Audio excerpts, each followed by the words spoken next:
আমাদের জনপ্রিয় বিধায়ক জ্ঞানচন্দ্র সরকার আমাদের প্রার্থী হওয়ার পরে আমাদের ভগবানের এবং অনেক উন্নতি হয়ে গেছে। কেননা সময় অপেক্ষা আপনার ব্যাপকভাবে আমাদের নির্ভরের শাখা এবং সকলকে আপনারা যারা মাঠে ময়দানে নেমেছেন আমরা বলব ঘুরে ঘুরে আপনারা দেওয়াল লেখনটা তাড়াতাড়ি শেষ করতে হবে এবং বাড়ি বাড়ি আমাদের প্রচারটা করতে হবে। মহিলাদেরকে একটা কিন্তু বাড়ি বাড়ি যাওয়ার জন্য বলবো এবং আমাদের মাদার পাটে এবং টাকা কর্মকর্তা একত্রে বাড়ি বাড়ি টিম করে একত্রে খুঁজে খুঁজে আমাদের যেতে হবে এবং আমাদের পড়াশোনা করতে এবং আমাদের টিম ব্লকের যেখানে দরকার হবে আপনারা ফোন করবেন, আমরা সেখানে চলে যাবো।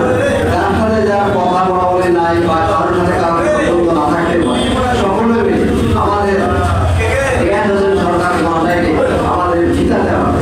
সেটা সকলের কথা এবং একসঙ্গে সকলে মিলে আমরা ব্যাপকভাবে আমাদের জ্ঞানচন্দ্র সরকার মহাশয়কে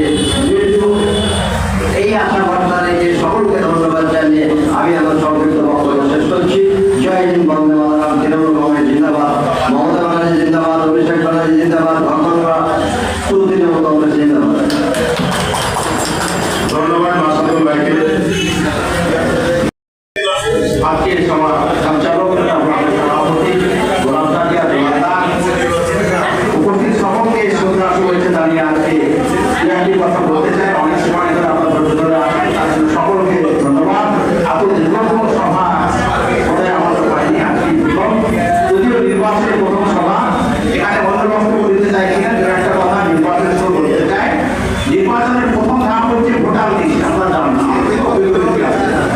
দ্বিতীয় কাজ হচ্ছে দেওয়াল লিখন, তৃতীয় কাজ হচ্ছে এই নির্বাচনের ইতিহাস দেখানো, চতুর্থ কাজ হচ্ছে 23শে এপ্রিল সমস্ত মানুষকে হাজিকে ভোটটা দিয়ে এই কাজটা যদি সম্পূর্ণভাবে করতে হয়, ভালোভাবে করতে হয়, তাহলে এই প্রথম দরকার আমাদের বুথের উৎসভাপতি, বুথ কমিটির সহ মেম্বার এরা যদি অ্যাক্টিভ হন তবে কিন্তু এই কাজটা করা সম্ভব।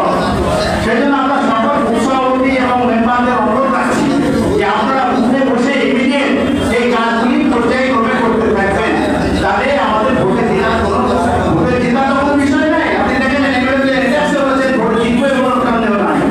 আমাদের লড়াই হচ্ছে কত ভোটে বেশি ভোটে আপনারা জিতবেন। এই এখানে আপনার লড়াই প্রতিযোগিতা দিয়েছে জিততে পারলে ফার্স্ট হলে কি পাবেন, সেকেন্ড হলে কি পাবেন, এই সমস্ত ঘোষণা দেওয়া হয়েছে। এবারে আপনাদের কাজ হচ্ছে বাকির কাজগুলো করা এবং আমরা যখন আমাদের ডাক করবে আপনারা যদি ডাকেন যতবারই দরকার হয় অবশ্যই আমরা সেখানে আপনাদের এখানে হাজির হবো এবং আপনাদেরকে আমরা পরামর্শ দেবো। আপনারা আপনাদের কাজ আপনারা যদি সক্রিয় হয়ে যান তাহলে আমাদের ব্যাপক ভোটে লিড হবে, এ ব্যাপারে সন্দেহ নাই। এবং এবারে স্যার একটা কথা প্রায় বলতেন, ওই কথাটা আমারও স্মরণ করে দিতে চাই আমি, যে আমার 26-এ লক্ষ্য নয়, আগে বলতে দেখেছেন 28-এ আমার লক্ষ্য। সুতরাং যারা উৎসবের মেম্বার আছেন এই কথাটা কেন এনে বলতেন আজকে কিন্তু আমার অনুভব হয়ে গেছে। কারণ আপনার ভোটে যদি আপনি লিড করতে না পারেন 28-এ কিন্তু আপনার বিরোধীরা আরো শক্তিশালী হয়ে যাবে। সুতরাং 26-এ যদি ব্যাপক লিড করেন তাহলে 28-এ আপনাদের লড়াইটা তত হবে না, বিরোধীরা আপনাদের মাথা চালা দিতে পারবে। সুতরাং 26 এবং 28 আমাদের একসঙ্গে লড়াই হচ্ছে বলে আপনারা সকলে লড়াই একমতে বুঝে কাঁধে কাঁধ মিলিয়ে রাগারাগি না থেকে মুখ ফিরিয়ে নামে সবাইকে নিয়ে একসঙ্গে লড়াই করুন, ভালো ভোটে জিতুন। এই আশা রেখে সকলকে ধন্যবাদ জানিয়ে আমি আমার বক্তব্য শেষ করছি। জয় হিন্দ, বন্দে